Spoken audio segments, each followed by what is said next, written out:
come back and we'll introduce these guys between rounds. But this is going to be Sly Moore and Sabine Tarkentown. That's Joshua on your left and Jeffrey on your right. All right, so here we go. Sly Moore in Premier. Yeah, definitely not something you see very often. It's Poggle the Lesser for Jeffrey and a couple 1-cost units on turn 1 for Joshua. We've got Mr. Bones and Soldier of the 501st, and this is what these Sabine Tarkentown decks want to do. We want to put out multiple early threats, and that's exactly the start we're looking for. Jeffrey going to have the initiative. Let's see what he comes out with on turn 2. It's going to be Kino Loy being played, exhausting Poggle, and we'll get a Battle Droid token. Kino's one of the more interesting cards out of this last set. You just has not made much of an impact or a splash yet. I'm really curious to see how this deck works. Yeah, just on the look of it here, maybe Jeffrey's really wanting to expand the board with a lot of tokens and maybe really pump up things like Kino. We're going to see Crackshot V-Wing coming out and Karis Nimic on turn 2 for Joshua the Sabine ping, dealing 1 to each base. And it's a quick 6 damage on Jeffrey's base, 1 on Tarkentown, but Jeffrey is retaining the initiative.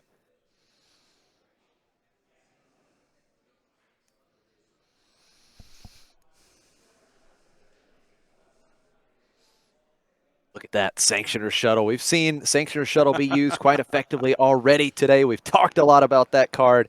Karis Nimic is captured, and Poggle the Lesser is exhausted. Another Battle Droid token created. So right now we've got tons of units on Jeffrey's side of the board, so maybe this Sly Moore ability could actually be used in the near future.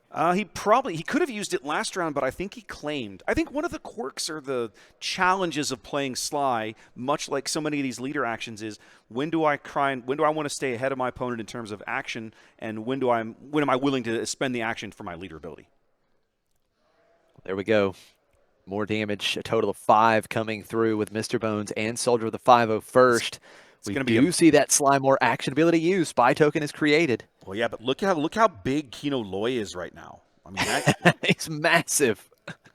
He's like, what is he, like a 7'10" or something? Like, it's big. 6 to base there from Jeffrey. Yeah, plus 5 for each other exhausted unit that Jeffrey controls. Kino gets +1, so yeah, swinging for 6. Big swing with Kino Loy, 9 damage on Tarkentown as the Crackshot V-Wing. Yep. Taken out with the Sanctioner Shuttle. Chat pointing out that Kino being ready really pinned Sabine in place, not able to flip out into Kino Loy, just ready to go, but Kino's exhausted now, and of course we're going to put Cassie into the ground arena, and there comes Sabine. Another ground threat. Sabine just going to clean up the spy token, 1 damage to base with the on attack ability. So 13 damage on Jeffrey's base. 9 damage on Joshua's base. Jeffrey will have the initiative, and the board cleaned up pretty well here. Yeah. Got the Karis Nimic back with the Sanctioner Shuttle off the board, so see what Jeffrey can put together on this turn where Sly Moore can be deployed. Sly can also clean up the board pretty nicely herself, the way her ability works, being able to attack into something and deal damage somewhere else. She can absolutely either punch above her weight, or she can spread out the damage depending on what your opponent's doing with a go-wide strategy, like we're seeing here out of Joshua. Yeah, very interesting and different go-wide strategy. Jeffrey going to start Battle Droid. Not a card you would have expected. Assault. Yeah. Yeah, out of aspect, paying 3 for Joshua. And that is going to be a ton of damage, a total of 10 damage to base there in 1 action. Brutal. Okay, so he takes out 9 damage to base. It was 8 or 9. He takes out Mr. Bones there with one of his battle droids. It's certainly not a bad play. Not at all with 21 damage on. He's got to stabilize this board. Karis Nimic putting another 3 damage on, 24 damage on Jeffrey's base. Jeffrey staring at the bottom of the barrel here, down to single digits. I'm trying to think through what I'm wondering if he's got some plot shenanigans here for when he would bring out. Ooh. Okay, hot shot blaster smuggled out onto Kino. Kino attacking and defeating the soldier of the 501st. But now the rebellious functionary coming out for Joshua does have hidden here. No good to me dead. Going to lock down, was it the Cassian that he Yeah. pointed to or the Yep. Sabine He, leader? he locked down Cassie in there, Okay. and then he brings out Sly. The only unit that Sly can defeat is the Karis Nimic here. No, he can put all 5 damage into Sabine. So he Oh, he's attacked doing Sabine. the on-attack He did ability. the on-attack ability and her native damage into Sabine. There you go. Very nice. Yeah, the on-attack allows you to deal 2 damage to an exhausted unit. So, Right. yeah, great call there. 5 total damage to Sabine. Yeah. I mean, that's which the is beauty. definitely the better play. That's the beauty of Sly. She's a little deceptive, right? If she's fighting over the board, she can punch above her weight. If you're base racing, her ability is, questionable. Oh, no. Hot shot blaster onto Karis Nimic. That's 5 to base, 29 on Jeffrey's base. The Sabine action ability finishes this game, so Jeffrey is going to scoop it up. Joshua taking game 1. Woo. Sabine says, "Go fast, Ricky Bobby," and boy, does she go fast. What a blazing game 1 here in our 3rd round of Swiss at this Planetary Qualifier at Stormcrow Games in Lubbock, Texas. Wow. This match right now, that game that Joshua just played really features one of my favorite things about Unlimited, right? Is as the game matures, you're starting to see more and more players actually put the unlimited into unlimited. That out of aspect Rebel Assault that he played, nothing wrong with that. Totally normal. And yet it's such a big deal, a big impactful play right there. That extra damage, the extra tempo and everything.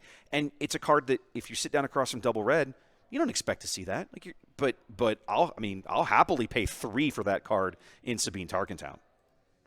Oh, absolutely. I mean, you still have a plethora of Rebel units, and he was able to deal a total of 8 damage. My apologies to the viewers. I was not mathing properly on that Rebel Assault. That's okay. Rebel Assault gives +1 power to the Rebel unit, and you can attack with essentially 2 Rebel units. So Sabine and Cassian able to deal a total of 4 each. So it was 8. But yeah, it's just so good, and it's when you're able to deal 8+ damage in one action, especially with this Sabine deck, right? It's just absolutely brutal for your opponent. Always feels good. Well, while we've got a moment, while these guys are shuffling everything, let's meet everybody. We kind of rushed into the game, and I didn't get a chance to do that. On your left, this is Joshua. Joshua was telling me he just moved to Lubbock not terribly long ago from San Diego and has only been playing the game about 3 or 4 weeks.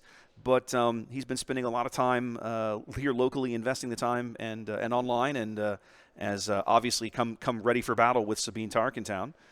Across from him, from Odessa, is Jeffrey, and I didn't get to know him very much other than he's from Odessa. Midland Odessa, probably about 2 hours-ish south of here. So not a terrible drive for him.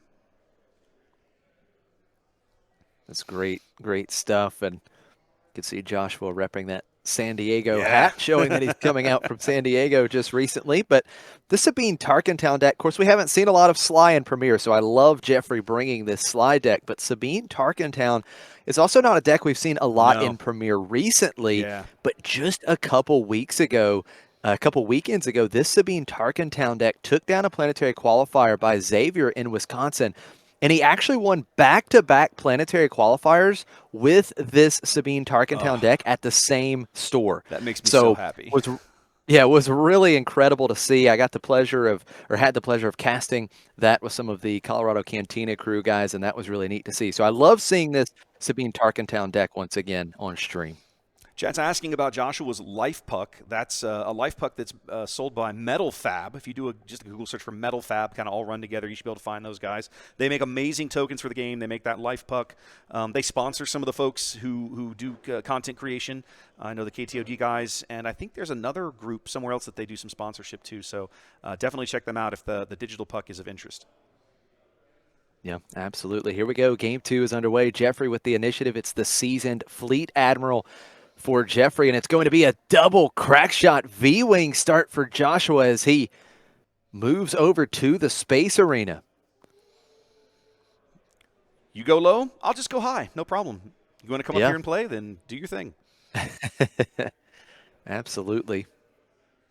The Seasoned Fleet Admiral does hit for 2 with Raid 1. It's a 2-cost 1/4, getting in for 2 to Tarkentown, and Joshua will call that 2 damage with one of the Crackshot V-Wings. Here comes Major Partagaz coming out.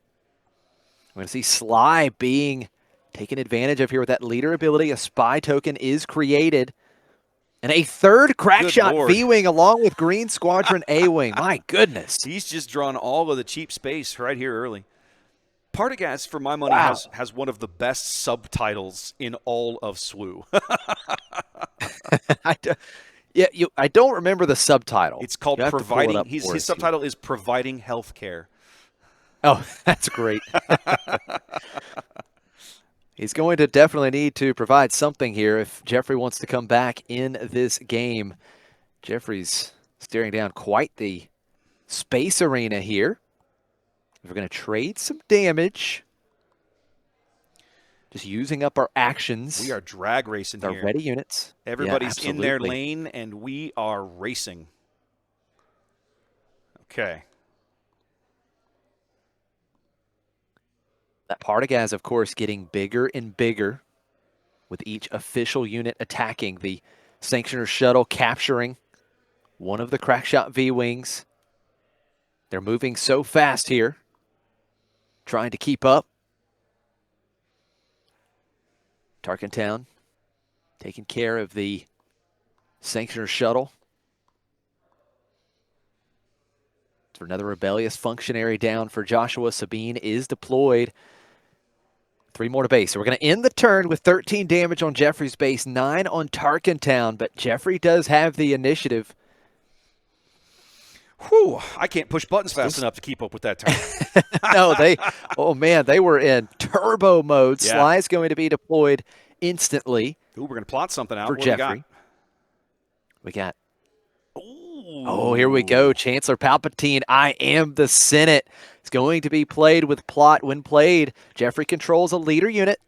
So 2 spy tokens created, and those spy tokens that were just created will have Sentinel for this phase. Look at this ground arena. This is insane. Oh, and he's going to plot out. He's going to plot out Jar Jar as well. Ooh. Misa proposed Sly Moore leader unit gets +2/+2 for the phase.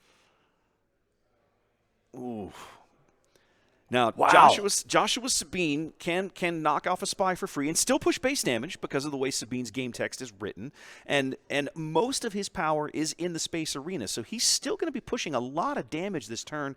This is going to be interesting, to put it lightly. Yeah, that is a good point. What's that 10 damage in the space arena? Well, I think here's the other problem. Right? Partagaz is let me look at Partagaz again. Hang on, I got to remember how he works. It's not a card you see a whole lot. Is it just exhausted, or they have to have attacked? They have to attack. Okay. Yeah. So Slymore is going to go 5 to base, 14 damage on Tarkentown, 2 damage dealt to Rebellious Functionary. That will take it out. As the Functionary took out one of those Sentinel spy tokens. What do we have coming from hand? It's going to be Aggression. Yeah. Aggression's going to ready the red 5 and take out the Seasoned Fleet Admiral, dealing 4 damage to it. But now here comes another spy. Another spy, I believe. Oh, I think Joshua's just... Is he scooping it up here? Yeah, he is. That's going to be fatal. Yeah. Major Partagaz just so good. Yeah. Being pumped up with each one of those official attacks. And hey, we talked about Major Partagaz needed to do some serious work, and he was able to. He provided the damage needed for Jeffrey in Game 2. We're going to Game 3. Sabine versus Sly Moore. Love to see it. Partagaz very thematic in that particular matchup, providing all of the health care and murdering all of that rebel scum. Look at that. just like in the show, Josh. Just like in the show.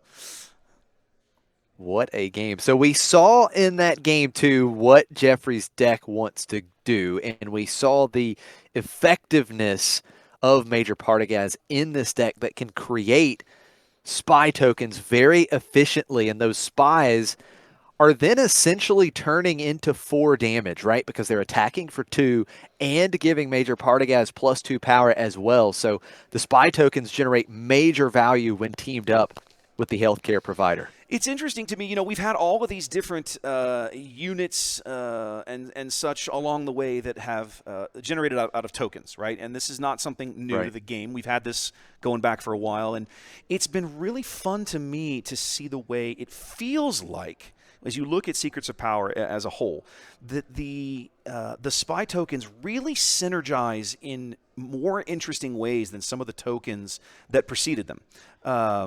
Because that official trait is all over the set, things like Partagaz, and then they added that a trait onto the spy tokens, and now suddenly spy tokens, as interesting as they are, just little O2 raid 2 guys, that official trait really suddenly has they now mix in interesting ways with all kinds of other cards that some of the other pro tokens that preceded them didn't have. That wasn't really a thing. Yeah, I think that's a great point. I think the official trait is so key for the spy tokens, Yeah. and it just opens up so much synergy. I mean, just imagine if let's say for instance, the TIE fighter tokens were Imperial, right? Or the X-Wing tokens were Rebel, the amount of synergy that we Right. would have seen. Now we're Exactly. seeing it with the spy tokens. Yes, exactly. So it looks like Joshua set, happy with his opening hand. Jeffrey not happy with his opening hand. Now the initiative token has stayed on Jeffrey's side. Joshua could choose to start with the initiative if he wanted to. I'm not sure if they just haven't moved the token or if he is opting to have Jeffrey start with the initiative, but Jeffrey will have to keep this hand. It is going to be Jeffrey with the initiative, and it's going to be that seasoned Fleet Admiral on turn 1 once again, and here comes Karis Nemec down for Joshua. Sabine action ability, 1 damage to each base. Jeffrey will have the initiative. The question is, what does he do with Seasoned Fleet Admiral? Does he take out Nemec or does he go to base? And we're actually going to play the Emperor's Royal Guard, Ooh. and that's going to have Sentinel because he controls an official unit with the Seasoned Fleet Admiral. Look at that. Love this play. Reaching back to set 1 for the good old Red Robe Royal Guard. Crazy. I love it. Yeah, this is a spicy match right here. 2 decks we don't see a lot of in the current metagame. Jeffrey really pulling out some spice with Sly Moore. Emperor's Royal Guard in a non-Palpatine deck. Love to see it. And now it's going to be Heroic Resolve played onto Karis Nemec. So Karis will get +1/+1, so it will be enough to at least take out the Sentinel. The Seasoned Fleet Admiral getting into Tarkin Town for 2. And it is going to be a trade, Karis Nemec for the Royal Guard. And the disclose is met. The aggression and heroism aspect icon disclosed, a ready spy token for Joshua, and it's going to be 2 damage on the Fleet Admiral. I'm not sure what else. He's gonna hit him and then Tarkin Town him. I see it now. Okay, he's just gonna clean up the Fleet Admiral to clear the arena. Joshua's like, I saw what you were able to do with all those officials in the first game. Let's go ahead and clean up one of them now, right? Why don't we try to reduce the pain that's Yeah. coming later? Absolutely. The explosives artist has come out as well. Here comes Rush Clovis. It's only a 4-cost 3/5, but very aggressive. Has raid 2. We're going to see a spy token getting in for a couple. And then 3 more with the Sabine Wren unit. The 2-cost unit. Now the Sabine leader unit is deployed. So now Joshua really feels like this is his moment. He is going to play the Rebellious Functionary and Benthic 2 tubes. He has swarmed the ground arena. It's 10-4 right now in base damage in favor of Joshua. Yeah, this is not looking nearly as good as Game 2 did for Jeffrey. He's going to be able to bring Sly out this turn and hopefully clean up some of this, but by the time that happens, it's not going to be pleasant, I think. He passed the raid off to Sabine's unit there. Oh. Okay. Yeah, Clovis able to take out the leader. The Emperor's Royal Guard comes out, but then it's followed up with a Spec Force soldier to take away the Sentinel from the Guard. Major Partagaz joining the party as well, but Joshua has Oh, Rebel Assault. oh That my is going to be, goodness. let's see, 4, 5, 6 damage with Sabine Explosives Artist, plus 3. That's 9 damage if I did my math right this time. Wow. Joshua's Whew. been playing at the edge of his seat, like with very few cards in hand. It just seems like every card he draws goes onto the board, impacts the board immediately. That Spec Ops into the Rebel Assault, exactly what he needed this turn. Absolutely bonkers what we're watching. Yeah, that Spec Force Soldier could not have been timed more brilliantly. Slimore able to clean up Benthic 2 tubes and the Explosives Artist. The Royal Guard has Sentinel again, so at least for the time being, Jeffrey showing a way to mitigate some of this ground damage. Now, that's the thing I'm curious about, right? What tools does Jeffrey have now to put roadblocks in to keep this damage off? We have to believe, we know we've seen Palpatine IM the Senate, which he could just play straight out of hand. The plot window is, of course, passed. But and there's already one Sentinel in the arena. Does he have another one? Like, what else has he got in here to keep Joshua at bay for a little while? Yeah, the Emperor's Royal Guard clearly obstructing what Joshua wants to do. How does he deal with the Sentinel unit? We're going to see Hot Shot Blaster being smuggled out onto the Spy token, and that is going to attack into the Emperor's Royal Guard. Both units defeated, and now the ground arena cleared of a Sentinel unit. Let's see how Jeffrey responds. He responds with Sanctioner Shuttle, capturing the Functionary.